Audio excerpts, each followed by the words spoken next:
Aloha, Surfer Joe, the auctioneer, here at the Hawaii Sports Hall of Fame award ceremony at the Honolulu Country Club on behalf of the Surfing Heritage and Cultural Center in San Clemente, California. I just want to extend a big congratulations out to Sonny Garcia, probably at the peak of his professional surfing career during the Triple Crown, when I used to announce that back in the golden age of Triple Crown history, working with Randy Rarick over the years with the vintage surf auctions and the Triple Crown, after he took the keys from Fred Hemmings. The speeches, the acknowledgments, the good vibes, the love in the house tonight, people flying in from the World Surfing League, from all over, made tonight a very special evening. So I say congratulations and mahalo and thanks for the memories. Sonny Garcia, congratulations and keep up the good work. Aloha. Sonny Garcia. You know, I grew up at a time when surfing was kind of in the infant stage. I have to admit that I never got beyond the point of barely being able to stand on a surfboard. And most of the time I spent upside down and chasing the surfboard, because this is before surf leashes. But I truly am inspired by his professionalism and all that he has done. Our first inductee is a surfer.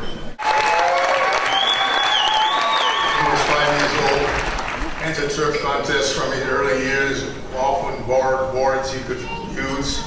He liked the longer boards because they catch more waves, and as you get bigger, the longer boards are handy. He debuted in the professional service at 8:16 and finished in the 17th position the following year. By 1990, he was in the top 10 rankings. He holds 6 Triple Crown championships.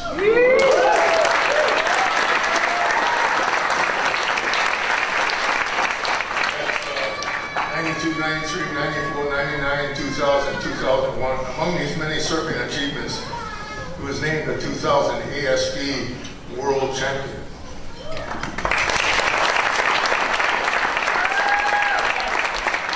He holds the majority of the records for the World Surfing events with 22 wins, the most Triple Crown titles that any surfer in history has accomplished. He is the most victorious surfer in Hawaii. He's also the most photographed surfer and film surfer, appearing in more than 75 surfing movies. So that face you saw, isn't that sweet? But wait, you gotta watch this. We got a picture, right? I mean, we got video, right? Hit it. Watch this. I wouldn't mind being a world champ. I'll do whatever it takes to get there.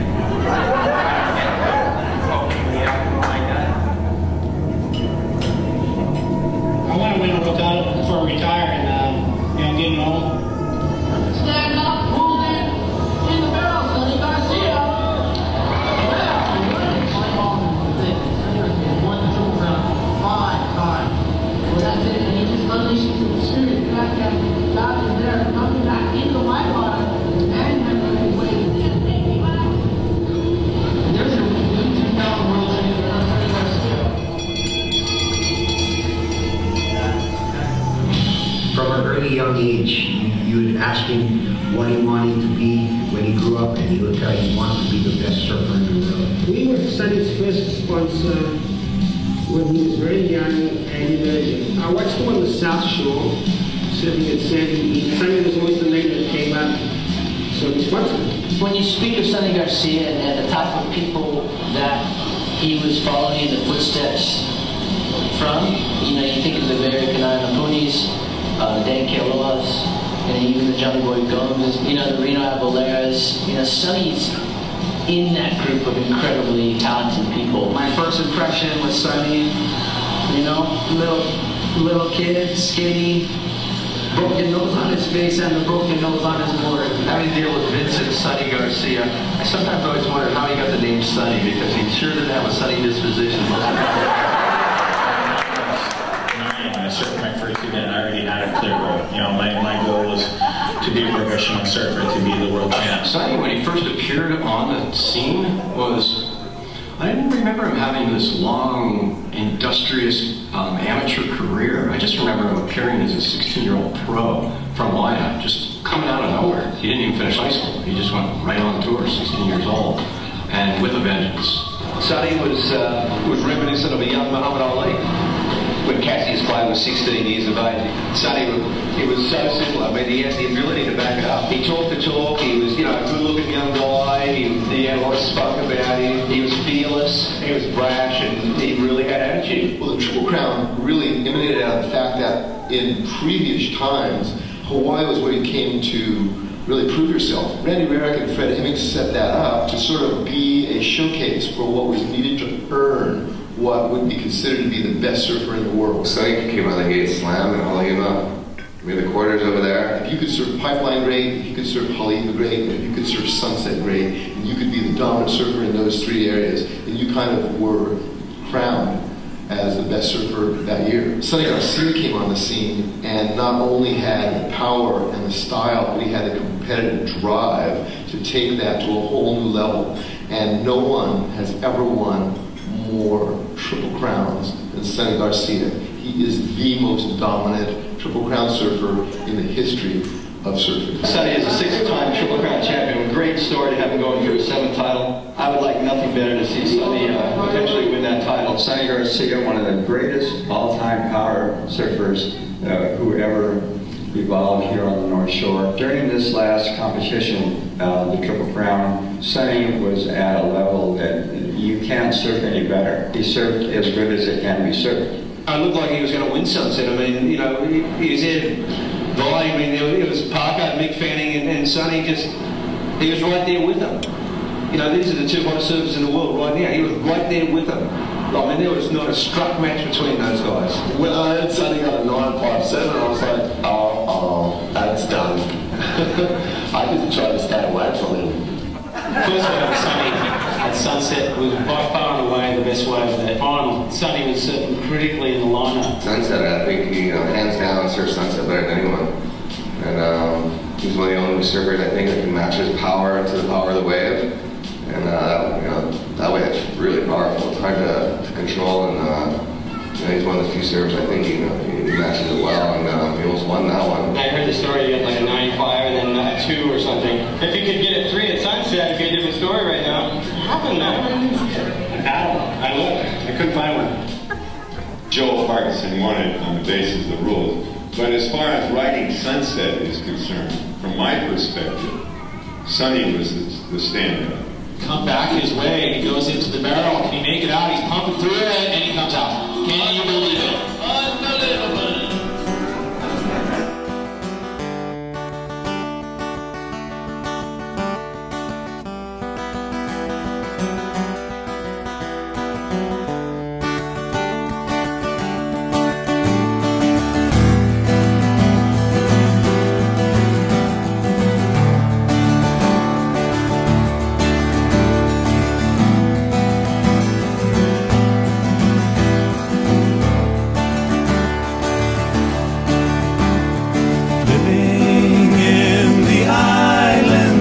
Where I'll stay. Drift in the ocean, close to shore. Living in the islands till my last day. Keep me in your heart, and I am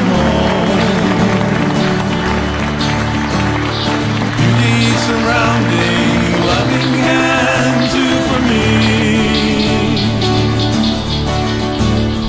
Simple. Oh, what an honor. So many people to thank. Thank you guys all for being here. My family. I was told to write a speech, and I've never been good at that. I just figure I'd wing it. I spent my whole career just trying to win. Born and raised in Waianae. That should say a lot for my younger years on tour.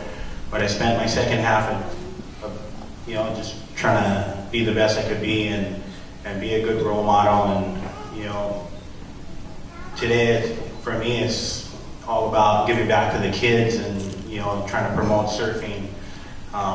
You know, I got my crew at the Maliola Foundation, you know, where we take kids surfing. You know, that's what we do.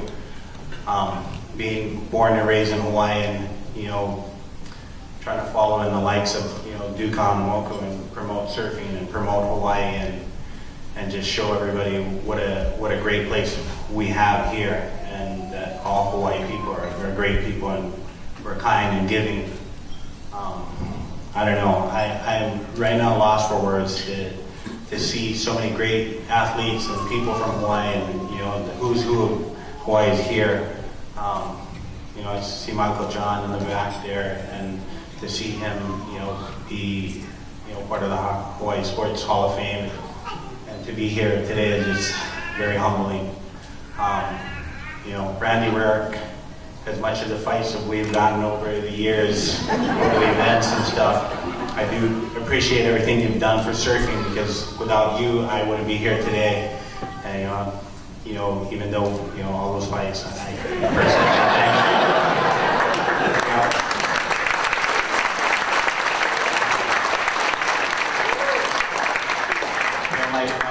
My kids, you know, I spent a majority of their lives, you know, just on tour trying to create a better life for them.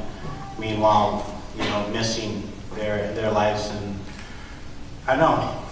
All I can say is that I'm at a very good place in my life right now, and I enjoy everything that I do. I get to see my grandkids grow up, and spend more time with my kids, and spend more time in Hawaii.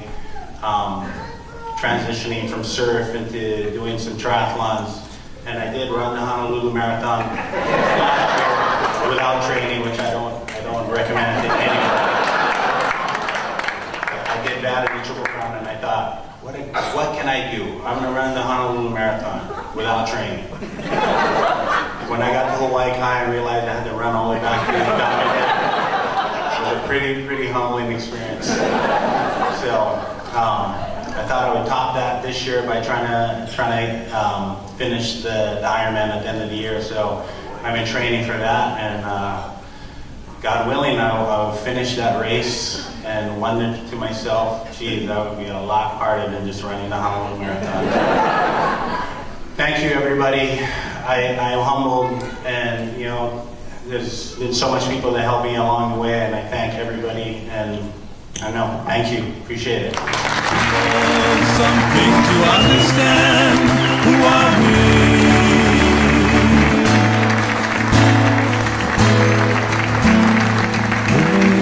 Where the trees grow fruit and friendship, cool nights, relax, a warm guitar, waking stars, just moments after sunset. The night is young, I think we'll play for hours. Beauty surrounding, loving hand, you for me. Simple something to understand, who are we?